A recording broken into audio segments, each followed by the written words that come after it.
तो उन्हीं मनु के ही वंशज में राजा भरत हुए और उन्हीं के नाम से हमारे देश का नाम भी भारतवर्ष पड़ा है। जो हमारे देश का नाम भारत है वो भरत से ही बाद में स्तुतिकरण होके हमारे देश का नाम भारत पड़ा है। तो एक बार भरत जी अपने पूर्व जन्म की कथा सुना रहे हैं कि एक बार की बात है, वे गंडकी नदी में स्नान करके जल समाधि लिए हुए थे, यानी जल में कमर तक रह करके वो तपस्या कर रहे थे, अपने मन को शुद्ध करने के लिए वानप्रस्थ ग्रहण किए हुए थे, जंगल में जाकर के पूजा पाठ तपस्या ऋषि आश्रम बना करके रह रहे थे। तो उसी समय उसी जल में एक हिरनी पानी पीने के लिए आई जो गर्भवती थी। गर्भ उसका पूर्ण ही हो गया था, जैसे मतलब बच्चा निकलने वाला था। उसी समय वो पानी पीने आई तो हिरनी को ऐसा सुनाई दिया कि मेरे पीछे से, हिरनी को लग रहा है कि कोई शेर आ रहा है और उनको शेर टाइप का महसूस हुआ, आवाज सुनाई दिया। तो हिरनी ने डर के मारे उस नदी को छलांग लगा दी उस पार। तो जब छलांग, अब कहीं से भी आप खुद सोच के देखिए कि अगर आप जंप करेंगे तो आपको पूरा ताकत लगाना पड़ेगा। तो उन्होंने ताकत लगाया तो गर्भ तो पूर्ण हो चुका था। तो उसी समय में नदी तो पार हो गई हिरनी, लेकिन उसका गर्भ का जो बच्चा था, हिरण था, मृग था, वो पानी में ही गिर गया। नवजात जो मृग था वो पानी में ही गिर गया। तो अब भरत जी तो पानी में ही थे, कमर तक खड़े थे। तो देखे कि भाई अरे ये तो हिरण का बच्चा है। हिरण को देखे कि वो छलांग लगाकर भाग रही है। तो पहले तो क्या किया कि हिरण के बच्चे को बाहर मतलब पानी से बाहर निकाले। उसके बाद हिरण की तलाश की कि भाई उसका हिरण कहाँ है। उनको तो पता नहीं है कि ये शेर के डर के कारण उधर उछाल मार रही है। अब वो हिरनी शेर से इतना डरी कि उसको पता भी नहीं है कि मेरा गर्भ गिर गया। वो पता नहीं इतना दूर भाग गया कि उनको पता भी नहीं है। तो अब पानी से निकालकर अब भरत जी करे तो क्या करे। ऐसी दृष्टांत हमारे सामने भी आता है। कभी हम देखते हैं अपने आजू बाजू में कोई पक्षी का बच्चा मिल जाता है या कोई अन्य भी चीज मिल जाती है।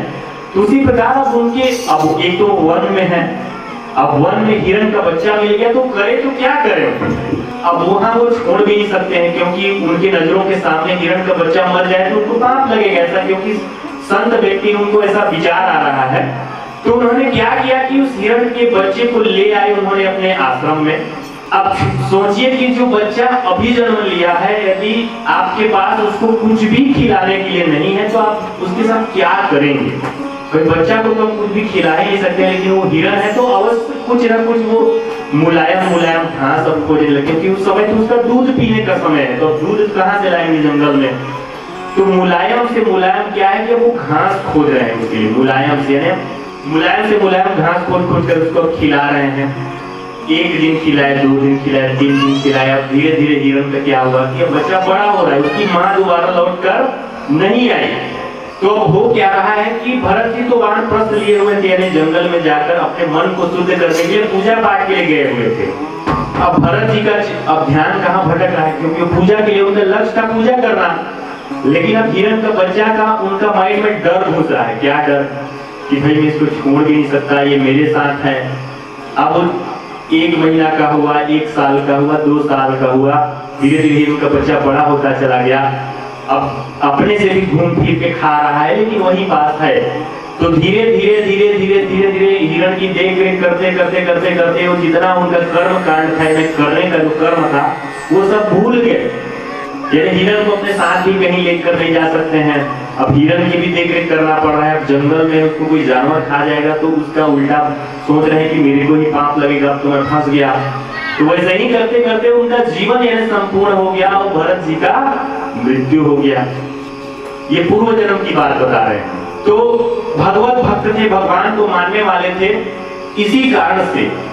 और ये भी सत्य है कि अंतमति सो गति, मैंने कल भी बताया था कि यदि हमारे मृत्यु के समय में हमारा जैसा विचार रहेगा, हमको इन 84 लाख योनियों में उसी योनि में हमारा जन्म फिर से दोबारा होगा। तो अब अंत समय में भी सोच रहे थे कि मैं जिस दिन मेरे को मृत्यु आ जाएगा या मैं मर जाऊंगा उसके बाद क्या होगा। हिरण तो अकेली है, इसको जंगल के जानवर खा जाएंगे, या मेरे जाने के बाद क्या होगा। तो इसी तरह सोचते भरत जी का प्राण निकल गया। तो उनका अगला जन्म हिरण का ही हुआ। उनका अगला जन्म, दूसरा जन्म भरत जी का हिरण का हुआ। और भगवत भक्त होने के कारण उनको पूर्व जन्म का बात भी याद था कि तो जब उन्होंने हिरण जन्म ले लिए, जब खाना पीना सीख गए, तो उनको यह स्मरण आ रहा है कि मैंने क्या कर दिया। मैं तो गया हुआ था जंगल में भगवान की प्राप्ति के लिए, लेकिन मैं हिरण के चक्कर में पड़ करके मुझे आज खुद हिरण की योनि में जन्म लेना पड़ा है। पूर्व जन्म का बात और प्रताप याद रहने के कारण ही भरत जी ने क्या किया कि अपनी माता और पिता का त्याग करके, भाई पिता तो जानवरों का कोई ठिकाना नहीं है, लेकिन माता का त्याग करके वो जंगल में ही ऋषि आश्रम के पास रहने लगे। ऋषि आश्रम के पास रहते थे तो अच्छी अच्छी बातें वो सुनते थे दूर से, क्योंकि ऋषि तो भाई मांस खाने वाले हैं नहीं, वो खाएंगे नहीं। तो उनके ही आश्रम के पास रहकर हिरण रूप में वो अपने जीवन को पूर्ण किए और अंत में उसी गंडकी नदी के जल के पास में उन्होंने अपना प्राण त्याग किया।